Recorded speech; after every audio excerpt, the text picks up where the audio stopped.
दोस्तों, बचपन में अपनी दादी नानी से भूतों वाली कहानियां सुनकर आप बहुत डरे होंगे। लेकिन क्या कभी आपने सोचा है कि अगर यही भूत और यही डरावनी छाया हमारे सामने रियलिटी में हो तो हमें कैसा अनुभव होगा। और अगर आपने इन कभी भी डरावनी छाया और चलचित्र का अनुभव नहीं किया है या कभी भी ऐसे डरावने सफर को फील नहीं किया है, तो चलिए मैं आपको एक मेडिकल कॉलेज की कहानी के द्वारा ये चीजें महसूस कराने की कोशिश करता हूँ। दोस्तों, आज की कहानी है दिल्ली के मशहूर मेडिकल कॉलेज एम्स में अपनी डॉक्टर की पढ़ाई कर रहे 3 मेडिकल स्टूडेंट्स की, जो कि अपने बगल के रहस्यमयी हॉस्पिटल से अनजान अपनी ही धुन में मस्त थे। लेकिन अचानक एक दिन उस हॉस्पिटल की दीवारों पर उन्होंने ऐसा क्या देख लिया जिसके कारण वो हैरान हो गए। तो चलिए जल्दी से इस कहानी को शुरू करते हैं और देखते हैं कि आखिरकार ऐसा क्या था उस हॉस्पिटल में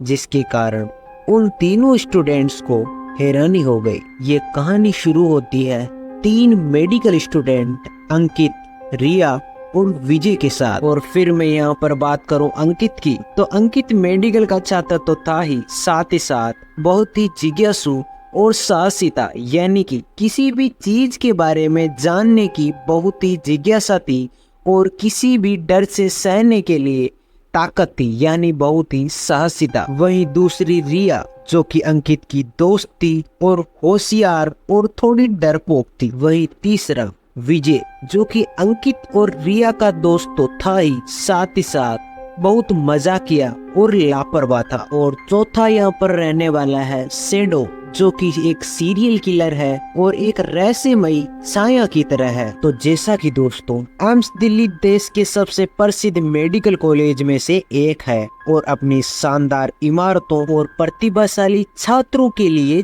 जाना जाता है। लेकिन इस चमत्कारी छाया के पीछे एक अंधेरा राज छिपा हुआ है। अंकित, रिया और विजय 3 दोस्त हैं जो कि एम्स में पढ़ते हैं। और दोस्तों, ये तीनों अपनी मेडिकल कॉलेज की पास में स्थित अपनी हॉस्टल में रहते हैं। और जैसा कि हॉस्टल थोड़ी मेडिकल कॉलेज से दूर है, यानी कि लगभग 500 मीटर की दूरी पर है, और उसी 500 मीटर की दूरी के बीच एक अनजान हॉस्पिटल पड़ता है, जो कि फिलहाल के लिए बंद है। और अफवाह है कि उस अस्पताल में कई अजीबोगरीब घटनाएं होती हैं और लोग गायब हो जाते हैं। और उसके बाद जिज्ञासावश वे तीनों उस अस्पताल जाने का फैसला करते हैं। और जब वो अस्पताल के अंदर जाते हैं तो उन्हें अजीब सा महसूस होता है और दीवार पर खून के निशान, टूटी हुई खिड़कियां और एक अजीब सी ठंडी हवा चल रही थी। और जब वो एक के बाद दूसरे रूम में जाते हैं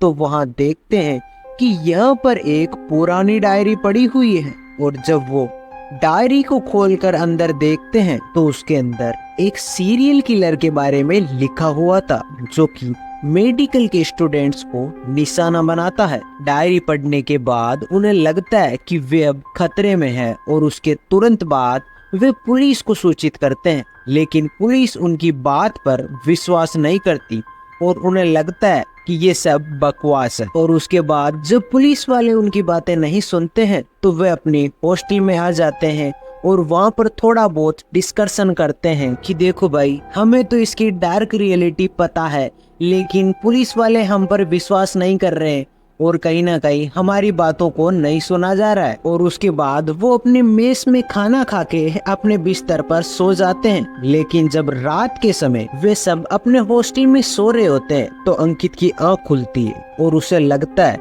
कि कोई तो उसके कमरे में है। लेकिन उसके बाद वो धीरे से उठता है और अपने रूम में देखता है, लेकिन उसे कोई दिखाई नहीं देता। और उसके बाद अगली सुबह वह अपने दोस्त विजय को गायब पाता है और उसके बाद वह पुलिस स्टेशन जाता है और वहां पर सूचित करता है। लेकिन काफी देर की इन्वेस्टिगेशन के बाद पुलिस के हाथ कोई सुराग नहीं लगता। और उसके बाद अंकित को लगने लगता है कि भैया डायरी में जो कुछ भी लिखा था वो सब कुछ सच है। जिसके पश्चात अंकित रिया के साथ मिलकर शेडो को पकड़ने का फैसला करता है। और और इसके बाद वे अस्पताल जाते हैं और वहाँ पर उन्हें कुछ सबूत मिलते हैं जिससे कि वो शैडो के करीब ले जाते हैं। और इसके बाद उन्हें काफी इन्वेस्टिगेशन के बाद पता चलता है कि शैडो और कोई नहीं, मेडिकल का एक छात्र ही है जो कि अपने शिकार को बेहोश करके उस पुराने अजनबी हॉस्पिटल में लेकर जाता है और वहाँ पर उसकी हत्या कर देता है। और ऐसा ही कुछ विजय के साथ हुआ था। और जैसा कि भैया अब अंकित और रिया को इधर पता चल चुका है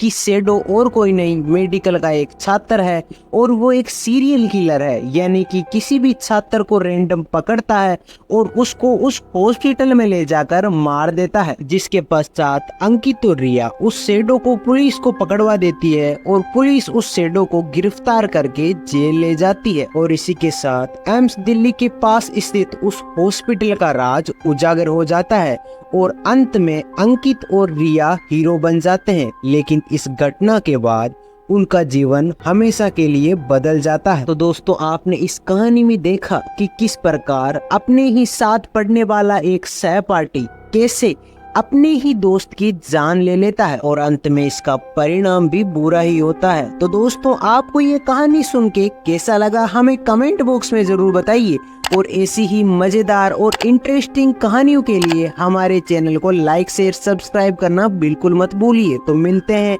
एक और ऐसी ही कहानी के साथ। धन्यवाद।